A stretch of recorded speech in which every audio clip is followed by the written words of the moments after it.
For as long as I can remember, I called them Mom and Dad without hesitation.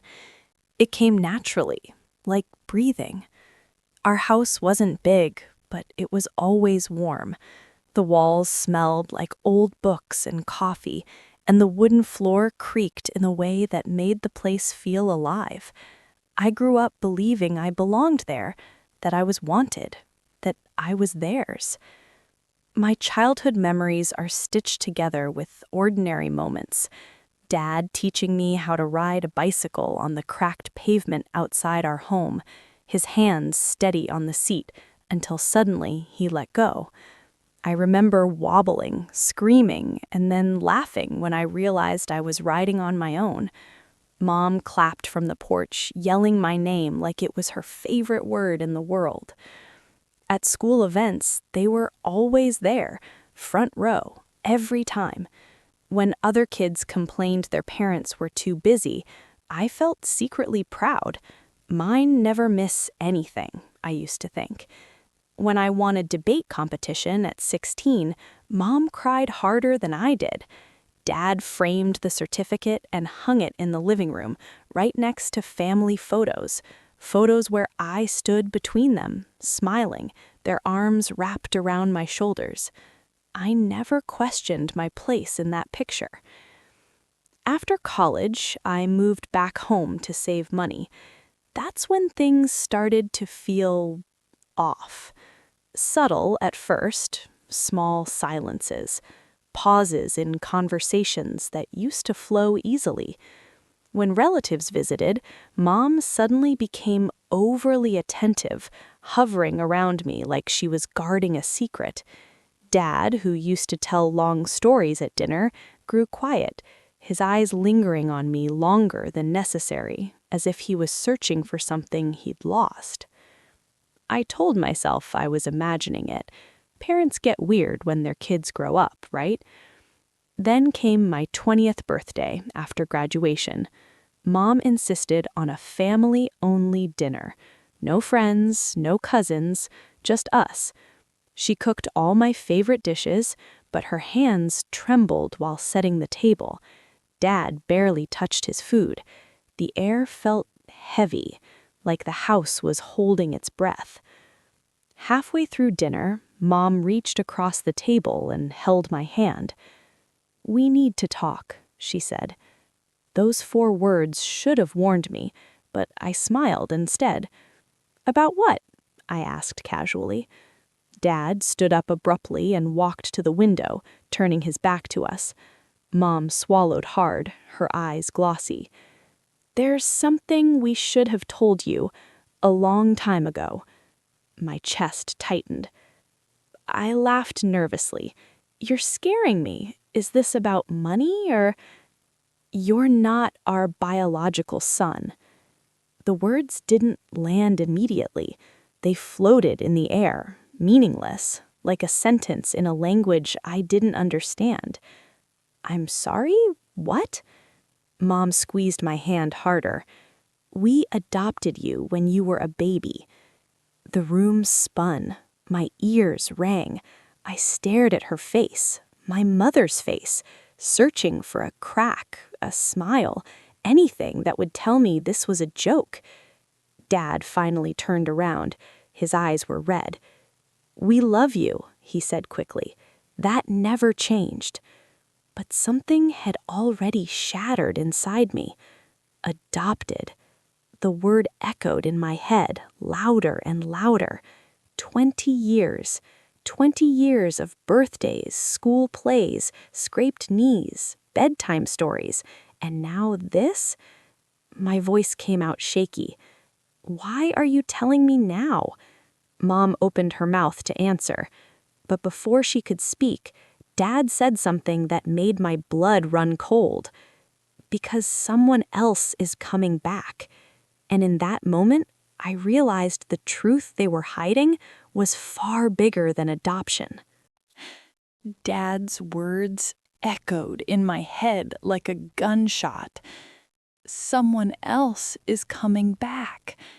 I pulled my hand away from Mom's grip. My heart was pounding so loudly I was sure they could hear it. "Coming back from where?" I asked. "Who are you talking about?" Mom looked at Dad, silently begging him to stop. He didn't. He walked back to the table, sat down slowly, and folded his hands like he was about to confess a crime. "Our biological son," he said. "Your replacement." The word hit harder than any slap. "Replacement?" I repeated, my voice rising. "You mean the child you couldn't have, then suddenly could?" Mom burst into tears. "Please don't say it like that." "Then how should I say it?" I snapped. "Because right now it feels like I was a backup plan." Dad exhaled sharply. "We were young. We were told we couldn't have children. The adoption agency called about you, and the moment we held you, you were ours, truly." "Then why does this feel like a lie?" I asked. Silence stretched between us. Mom wiped her face and finally spoke. "When you were 3, I got pregnant." My stomach dropped. "We panicked. Doctors warned the pregnancy was risky. We were scared we might lose everything. And then we lost him. I didn't know what to feel. Relief? Guilt? Confusion? But he didn't die," Dad said quietly. I froze. "What?" "He was born premature, severe complications. The hospital advised long-term care. We were drowning, emotionally, financially. We made a decision we'll regret forever." Mom sobbed openly now. "We gave him up." The room felt unreal, like I'd stepped into someone else's nightmare. "You gave your own child away and kept me?" "We couldn't lose you too," she cried. "You were already ours." I stood up so fast my chair scraped loudly against the floor. "So let me get this straight," I said, shaking. "You adopted me, abandoned your biological son, and now, 20 years later, he's just showing up?" Dad nodded slowly. "He reached out last month, found us through records." My hands clenched into fists. "And what does that have to do with me?" Another silence. A dangerous one. Mom looked up, her eyes filled with fear. "He's angry. He wants answers. He wants his place back." The words made my skin crawl. "My place?" I repeated. "This isn't musical chairs. This is my life. We don't know what he'll do, but he knows about you." A chill ran down my spine. "What does that mean?" Mom hesitated. "It means he doesn't see you as his brother." My heart sank. "Then what does he see me as?" Dad swallowed. "As the boy who took everything that was meant to be his." That night, I couldn't sleep. Every childhood memory replayed in my head, but now they felt poisoned. Every hug, every "we're proud of you," every photo on the wall, were they still real if I was never meant to be there? Around 2 a.m., I heard voices downstairs. I crept to the staircase and listened. Dad's voice was tense. "He's arriving tomorrow," Mom whispered. "What about him?" Meaning me. Dad paused. "We'll have to choose." My breath caught. Choose? Between the son they raised and the son they abandoned? And in that moment, I knew my family wasn't just hiding the truth anymore. They were preparing to erase me. I didn't sleep at all that night. Every time I closed my eyes, I imagined a stranger wearing my face, sitting at my seat, calling my parents Mom and Dad, replacing every memory I thought was mine. By morning, my head was pounding, but I refused to leave the house.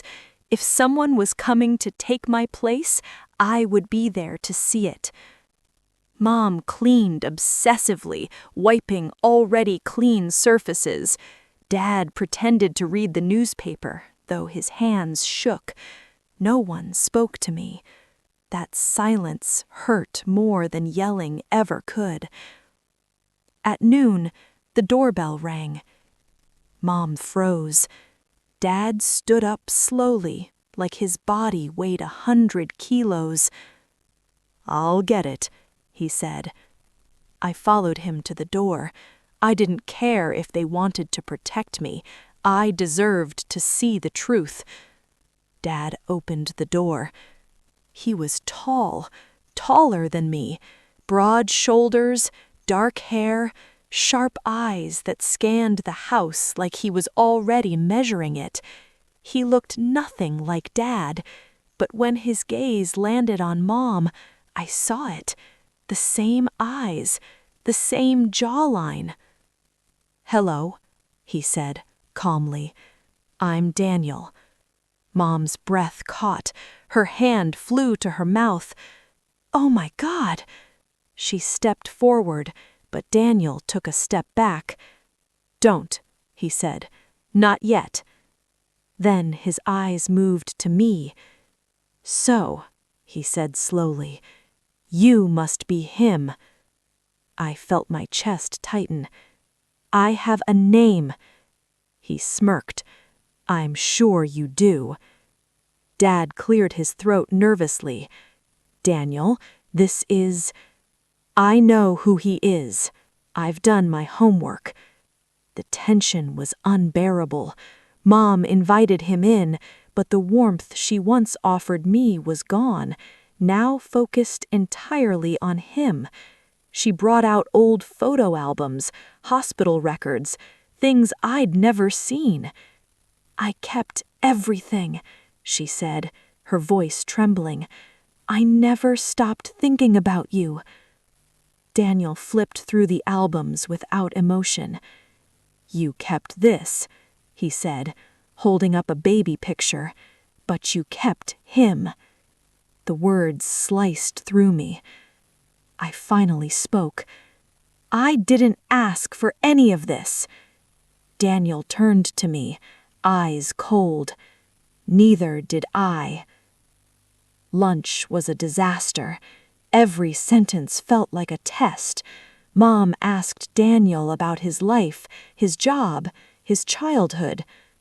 "Group homes," he said flatly. 3 of them, then foster care, then the streets for a while. Mom started crying again. "And you?" he asked suddenly. "Must have been nice. Loving parents, stable home." I swallowed hard. "I thought so." He leaned back in his chair. "Thought." That evening, Dad asked to speak with Daniel alone. They went into the study. Mom followed shortly after, leaving me sitting in the living room, alone in the house I'd grown up in. That's when I noticed my childhood photos were gone from the wall. Not all of them, just the ones where it was only me. My hands trembled. Minutes later, voices rose from the study. I moved closer, my heart pounding. "He's our son," Dad said firmly. "So am I. The difference is you chose him. We were scared. We made mistakes." Daniel's voice turned sharp. "Then fix them." "What do you want?" Dad asked. Daniel paused. "I want what was taken from me." I leaned closer to the door. "Your house, your name, your future." My breath stopped. "And him?" Mom asked softly. Another pause. "I want him gone." The door creaked slightly under my weight. Silence followed. Then Dad said something I will never forget. "We'll talk about it." I stepped back, my legs weak. They didn't defend me. They didn't say no. They said, "We'll talk about it." That night, as I lay in bed, I realized something terrifying. I wasn't just adopted. I was negotiable. The next morning, no one woke me up. That alone felt wrong. Mom used to knock softly on my door, even when I was an adult, just to make sure I was up. That day, the house stayed quiet, too quiet. When I finally stepped into the kitchen, Daniel was already sitting at the table, my table, drinking coffee from Dad's favorite mug. Mom stood beside him, smiling nervously, as if trying to earn approval. Dad avoided my eyes completely. "Morning," I said. Daniel glanced at me, unimpressed. "You still live here?" The words stung more than I expected. "It's my home," I replied. He raised an eyebrow. "Is it?" Dad slammed his hand lightly on the table. "That's enough." But his voice lacked strength. It wasn't the voice of the man who once defended me against the world. It was the voice of someone cornered. Mom cleared her throat. "We need to talk, all of us." We moved into the living room. Daniel sat in Dad's chair. I noticed it immediately. Dad noticed too, but said nothing. Mom clasped her hands together. "Daniel has made some requests." "Demands," Daniel corrected. My stomach twisted. "He wants time," Mom continued. "Time to reconnect, to heal." "And?" I asked. "And space," Dad added quietly. I laughed, a sharp, bitter sound. "Let me guess, my space." Daniel leaned forward. "You're smarter than I thought." I stood up. "You don't get to walk into my life and push me out. This was never your life. It was borrowed." That word, borrowed, felt like someone ripping the floor out from under me. Dad finally looked at me. His eyes were tired, guilty. "Just for a while," he said, "until things settle." "Settle into what?" I asked. "Me disappearing?" Mom reached for me. I stepped back. "You're asking me to leave after 20 years? "We're not asking, we're fixing a mistake," Daniel said. I stared at them, at the people who taught me right from wrong, who promised I was family no matter what. Now they couldn't even meet my gaze. "How long?" I asked. No one answered. That was my answer. I went upstairs in a daze and packed a bag. As I folded my clothes, I noticed something else missing. My childhood journals, my school trophies, the box where Mom kept my drawings. They were gone. I stormed downstairs. "Where are my things?" Mom looked away. Daniel smiled faintly. "We're reorganizing." "Those are my memories." "They're our memories," Mom whispered. "We raised you." "But they're about me," I shouted. Dad finally snapped. "Don't make this harder than it already is." Harder? I dropped my bag by the door. "So this is it? You erase me to make room for him?" "No," Mom cried. "You'll always be in our hearts." I laughed again, hollow, funny, because there's no room for me anywhere else. I reached for my keys on the hook, only to find them gone. My heart raced. "Where are my keys?" Daniel stood up. "We thought it'd be best if you didn't come back unannounced." Something inside me broke. "You planned this," I whispered. "You didn't just tell me the truth, you replaced me." Dad said nothing. Mom cried. Daniel watched. I walked out without another word. As the door closed behind me, I realized something terrifying. They didn't stop me, and the family I thought I had chose him without ever saying my name. I slept in my car that first night. The city lights blurred through my windshield, and every sound felt louder than it should have been. I kept checking my phone, half expecting a message from Mom or Dad telling me to come home, that they'd made a mistake. Nothing came. By morning, the shock turned into something else. Anger. The kind that doesn't scream, it sharpens. I went to the one place they would never think to look, the old storage unit Dad kept for important documents. I remembered the code because he'd once trusted me enough to tell me. That trust felt like a cruel joke now. Inside, dust coated everything. Old furniture, boxes labeled in Mom's handwriting. I wasn't sure what I was searching for. Maybe proof that I mattered, or proof that I never did. Then I found a thin folder. My name was written on it. Hands shaking, I opened it. Adoption papers. But something was wrong. The dates didn't line up. I read them again, slower this time.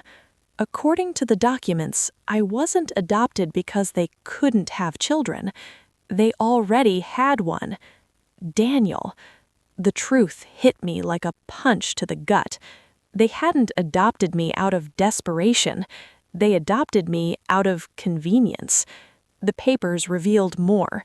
Hospital consent forms, legal waivers, and one letter, yellowed with age, written in Dad's handwriting.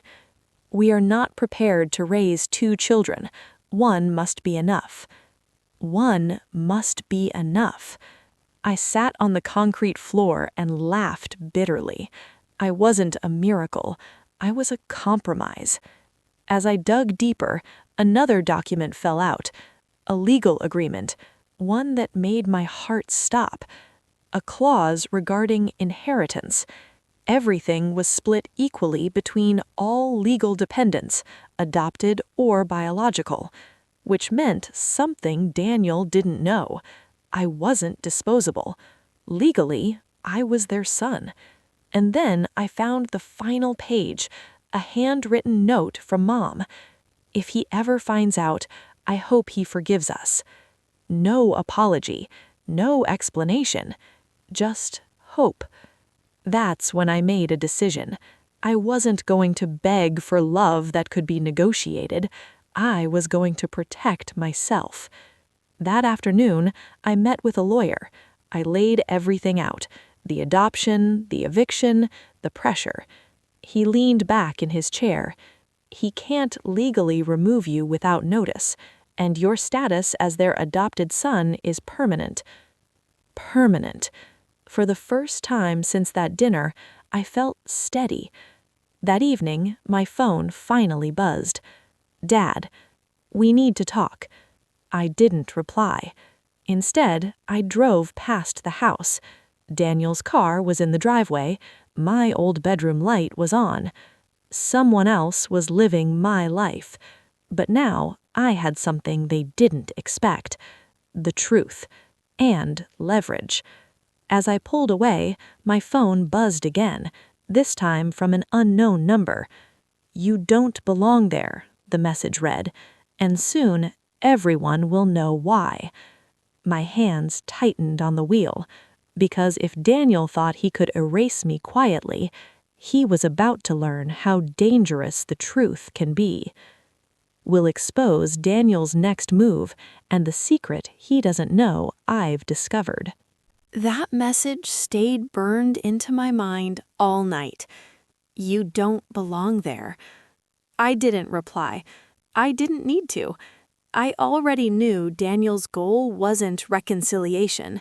It was replacement, and replacements don't coexist with originals. The next morning, my lawyer called. There's something else, he said. Something you should know before you make any moves. I listened carefully as he explained what he'd found while reviewing the adoption file. Daniel's records weren't clean. According to the documents, my parents didn't just give him up. They signed a temporary guardianship agreement, not a full termination of parental rights. It was supposed to be reviewed after 2 years. It never was, which meant something massive. Legally, Daniel had lived his entire life believing he was abandoned, while on paper, my parents were still responsible for him. Negligence, abandonment, liability. If that truth came out, the story Daniel told himself, the stolen life, the evil replacement, would crack. That afternoon, I received another message from him. "Mom says you're refusing to talk. That's childish." I almost laughed. Instead, I replied with one sentence. "You should read the papers." There was no response. 2 hours later, Mom called me for the first time since I left. Her voice was shaking. "What did you tell him?" I said, "The truth, the same one you kept from both of us." Silence. Dad got on the line. "You're stirring things up." "No," I replied calmly. "You did. I'm just not staying quiet anymore." That evening, Daniel showed up where I was staying. He didn't knock. He stood outside my car, arms crossed, jaw tight. "You think you're clever?" he said, trying to scare me with legal nonsense. I met his gaze. "Did they ever tell you the guardianship was temporary?" His expression flickered. "No," he said slowly. "They said they gave me up." "They didn't. They postponed you." The word landed hard. I watched his anger falter just for a second before it came roaring back. "You're lying." "I'm not. And you know why they're panicking. Because if this goes public, they don't just lose me.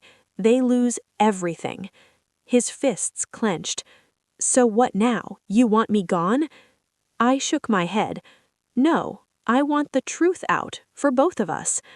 For the first time, Daniel looked unsure. Then he smiled. "You still don't get it. I don't want justice. I want control."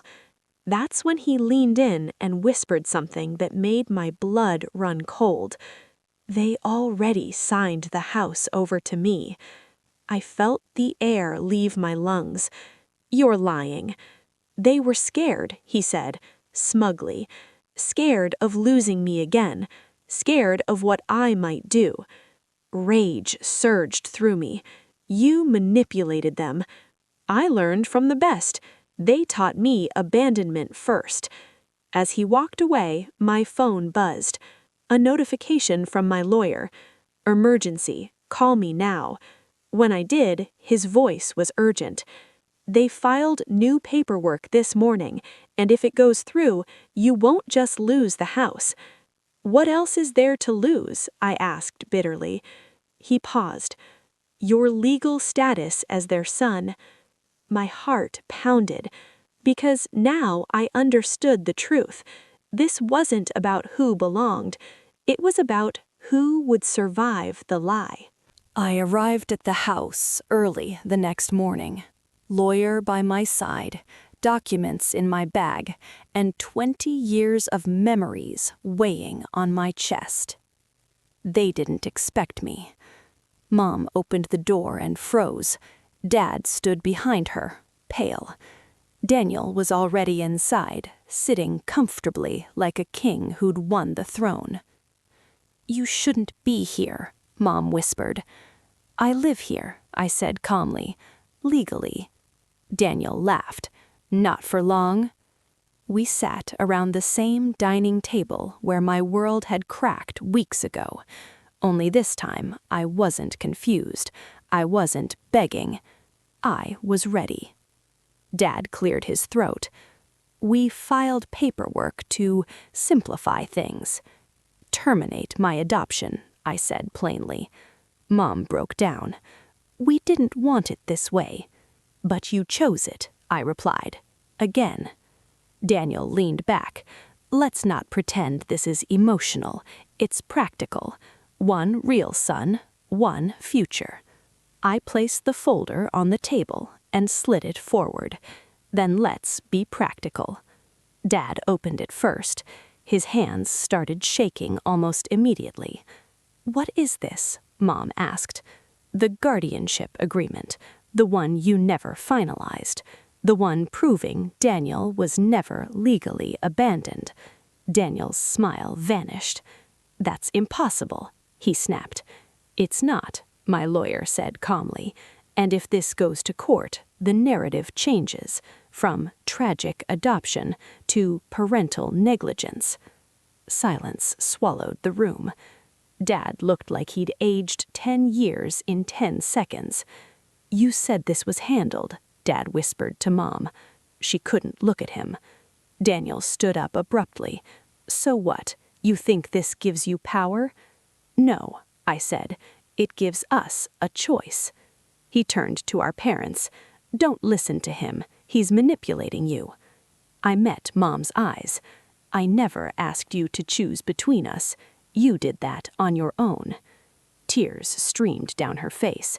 "We were afraid." "I know," I said softly, "but fear doesn't excuse betrayal." Dad finally spoke. "What do you want?" The question stunned them. "I want the truth," I said, "publicly, legally. No more secrets, no more erasing." Daniel laughed bitterly. "And if we refuse?" "Then everything comes out," my lawyer said calmly. "All of it." For the first time, Daniel looked scared, not angry. Scared. Mom reached for him. He pulled away. "You said you'd fix this," he said coldly. "I tried," she sobbed. "No," he snapped. "You replaced me, and now you're doing it again." That's when I understood something painful and final. This wasn't about love. It was about damage. Daniel grabbed his jacket and headed for the door. "Keep your house," he said. "Keep your lies. I'm done." The door slammed. The house fell silent. Dad looked at me. "We don't deserve forgiveness." "No," I agreed, "but you do deserve consequences." We didn't reconcile. They didn't hug me, but they withdrew the termination papers, signed a public acknowledgement of everything they'd done. The truth became permanent. I moved out weeks later, by choice this time. I wasn't their replacement. I wasn't their mistake. I was the son they raised and the man who refused to disappear. Some families are built on blood. Others are built on truth. And some collapse when the truth finally stands up and says, "I was always here."